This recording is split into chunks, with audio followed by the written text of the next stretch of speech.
You are sitting at the table.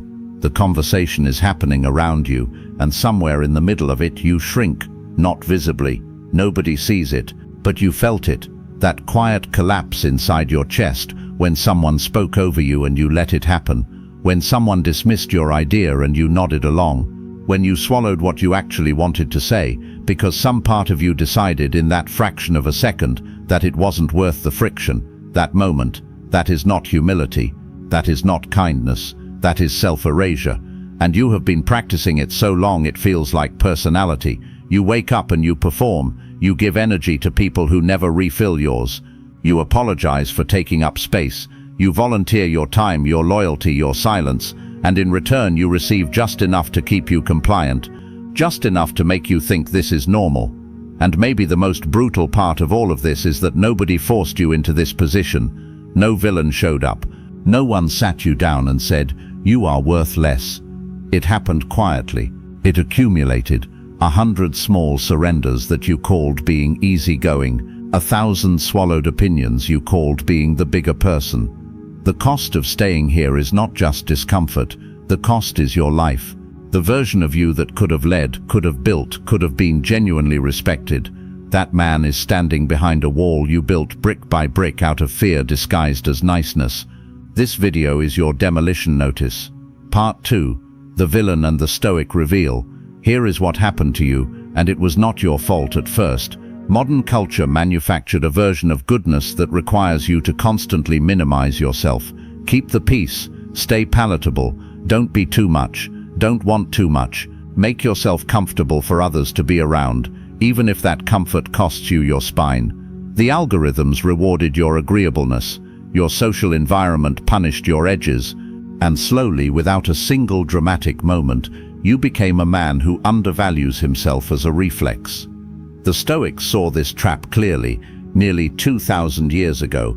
Marcus Aurelius, who ruled the most powerful empire on earth and still faced this battle daily, wrote in Meditations that a man who does not know his own worth will always be ruled by the opinions of others. Epictetus, who was born a slave and became one of the freest men who ever lived, built his entire philosophy on one axis: know what is yours, own it completely, and give nothing else away. These men did not preach arrogance, they preached sovereign self-knowledge, the iron certainty of a man who knows his own value and therefore cannot be manipulated by those who try to deny it.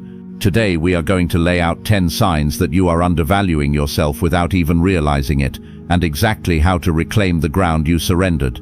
Before we begin, if you are tired of shrinking, tired of being overlooked, tired of giving everything and feeling like nothing, hit the subscribe button right now. Join a community of men who are done being invisible, and drop this exact affirmation in the comments right now. I see my worth. I will no longer negotiate it. Part 3, The Body, 10 Signs. Sign number 1. You apologize before you even speak. Watch yourself tomorrow, before you share an opinion, before you ask a question, before you make a request. Count how many times you open with "sorry to bother you," or "this might be a stupid question," or "I don't know if this makes sense, but..." This is not politeness. This is preemptive self-punishment. You are apologizing for existing in the conversation before you have even said anything worth apologizing for. Your biology wants to soften the blow. Your ego, bruised by past rejections, wants to protect itself by lowering the stakes before someone else can. If you discredit yourself first, no one else can hurt you, or so the logic goes. But Marcus Aurelius wrote, "Never esteem anything as of advantage to you that will make you break your word or lose your self-respect." Every unnecessary apology is a breach of your own self-respect. You are training your environment to expect your diminishment. The man who has reclaimed his worth speaks without a permission slip. He enters conversations as an equal, not a guest begging to be tolerated. His words carry weight because he no longer pre-apologizes for their existence. Tomorrow morning, catch the apology before it leaves your mouth. Ask, "Did I do something wrong?" If the answer is no, kill the apology. Speak plainly, speak directly, speak like a man who belongs in the room. Sign number 2, you tolerate treatment you would never accept for someone you love.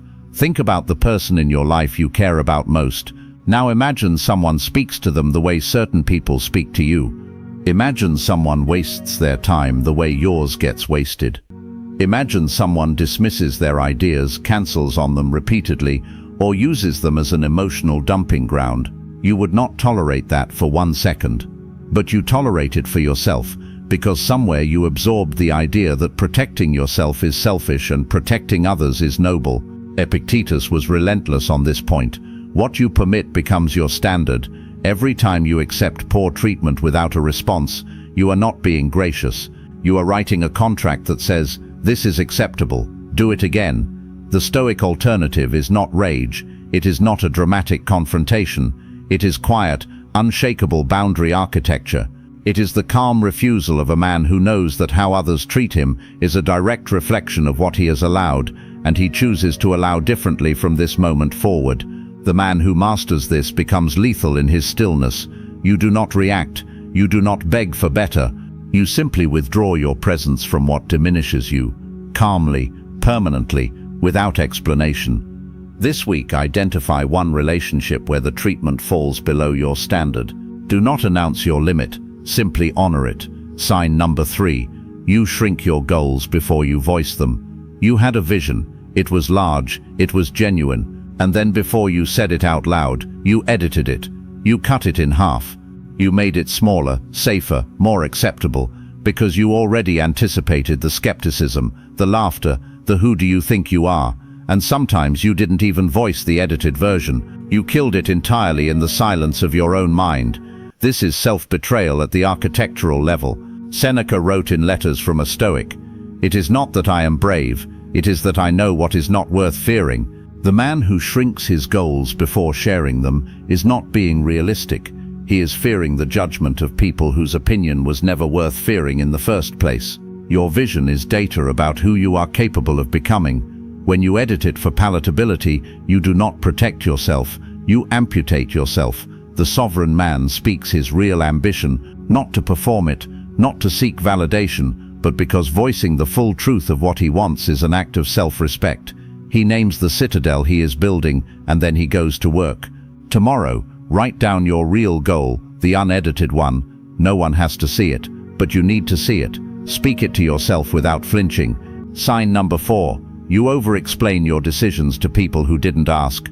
You made a choice, a reasonable personal choice, and then without being interrogated, you launched into a full legal defense of it, listing justifications, preemptively countering objections, explaining why you are not wrong for wanting what you want. No one asked. But you volunteered your insecurity in paragraph form.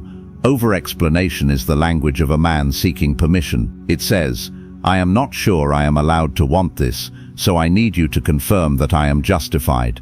It hands strangers and acquaintances enormous power over your internal peace. Marcus Aurelius wrote, "How much more damage anger and grief do to us than the things that cause them." The same is true of the need for external approval.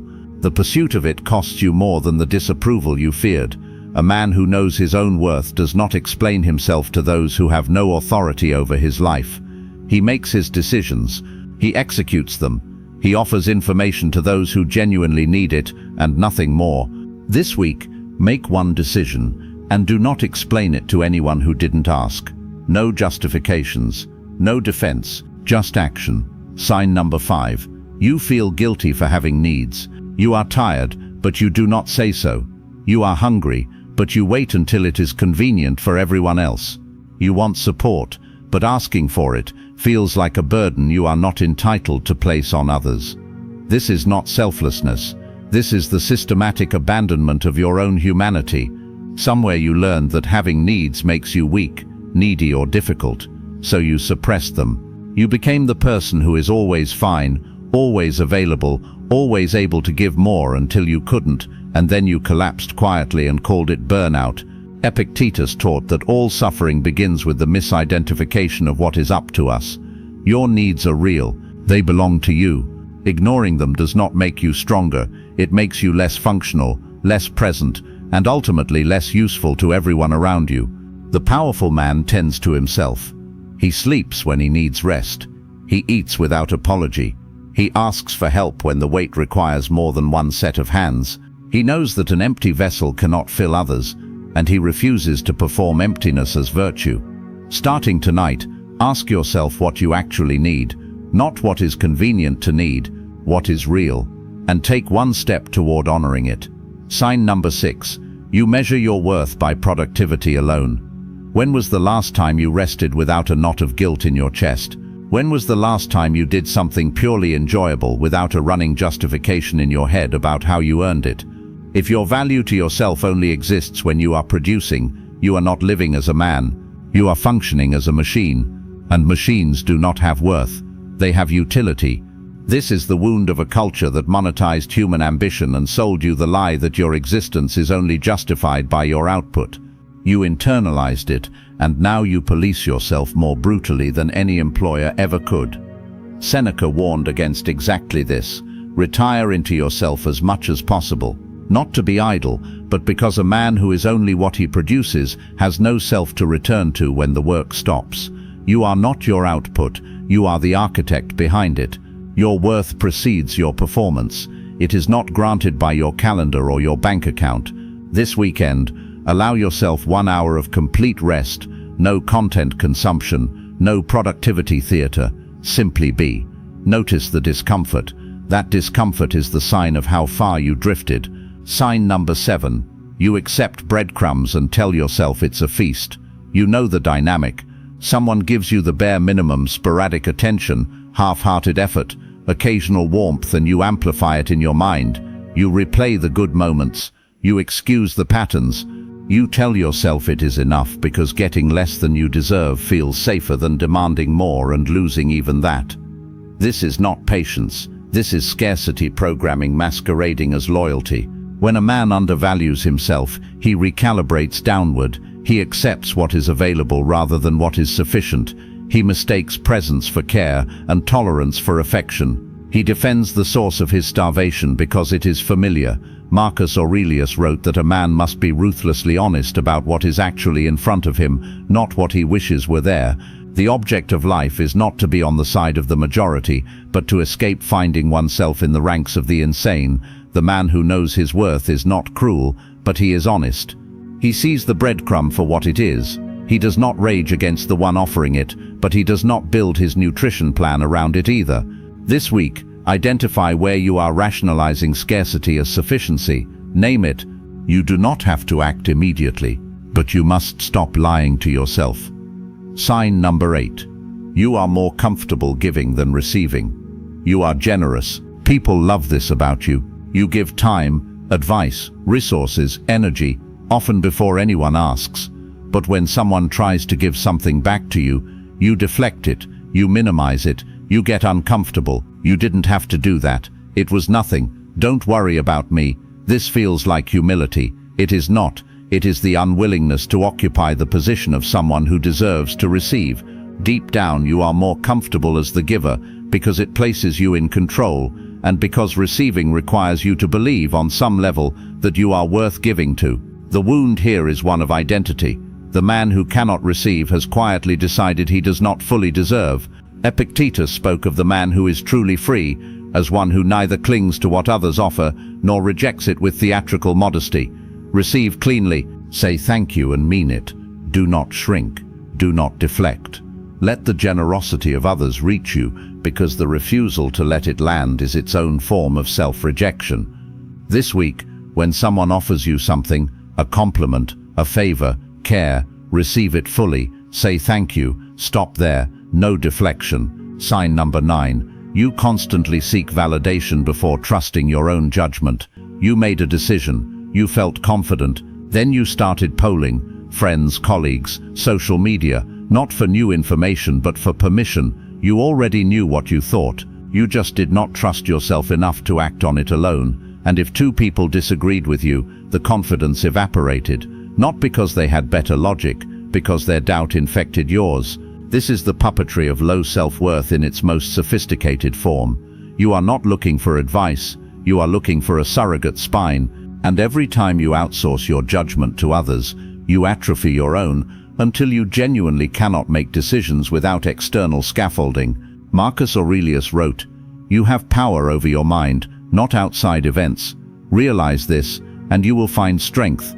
The man who relies on external validation to activate his own confidence has inverted the architecture completely. Build the internal tribunal. Before you consult anyone, make the decision yourself, fully, with reasons, write it down. Then if you choose to seek input, do so from a position of a man testing his thinking, not a man searching for permission to exist in his own conclusion. This week, make one significant decision entirely on your own. Trust the process, act on it. Sign number 10. You do not protect your time because you do not fully believe it has value. You say yes to things you do not want to do. You let meetings run over. You allow conversations to consume your morning. You give hours to people and purposes that return nothing of substance. And you call this being available, being helpful, being a good person. But the real reason you do not protect your time is that some part of you does not believe your time is worth protecting. A billionaire does not waste his money because he knows its value. A man who knows his own worth does not waste his time because he understands it is the only currency that cannot be recovered. Every hour surrendered to triviality is a brick removed from the fortress you are trying to build. Seneca's most devastating line on this is from Letters from a Stoic. Omnia aliena sunt, tempus tantum nostrum estimated. Everything is foreign to us, time alone is ours. You are hemorrhaging the only thing that is truly, irreversibly yours. The man who guards his time becomes untouchable. He is not cold, he is not unavailable. He is simply a man with a mission who knows that every moment allocated must be worthy of the life it is consuming. Tomorrow, look at your schedule. Identify one recurring commitment that returns nothing of value. Begin the process of removing it. Part 4. The recap and elevation. Here is the truth you need to sit with. None of what we covered today is about arrogance. None of it is about becoming difficult, cold, or unreachable. This is not a script for building walls between you and the world. This is a script for building the right wall, the one around your core, the one that protects your worth, your time, your judgment, and your vision from the constant erosion of a world that benefits when you remain small. The 99% will watch a video like this, feel something stir in their chest, and then go back to apologizing, shrinking, and performing contentment with scraps. The knowing does not transform them, because knowing was never the hard part. The 1% will take one sign from this list, just one, and they will go to war with that pattern tomorrow. Not perfectly, not permanently in one day, but they will begin.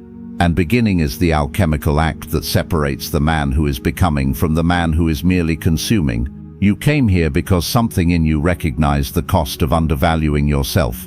That recognition is not weakness. That is the first signal of a man waking up. Honor it. Do not let this become another piece of content that made you feel something and then dissolved. You are the architect of how you are treated. Build accordingly. Part 5. The final vow and closing ceremony.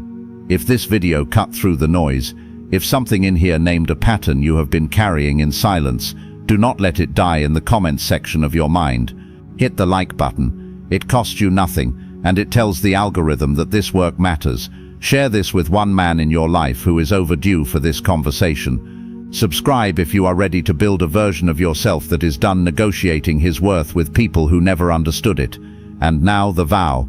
This is not for anyone else. This is for you. A declaration made in the only courtroom that matters, the one inside your own skull.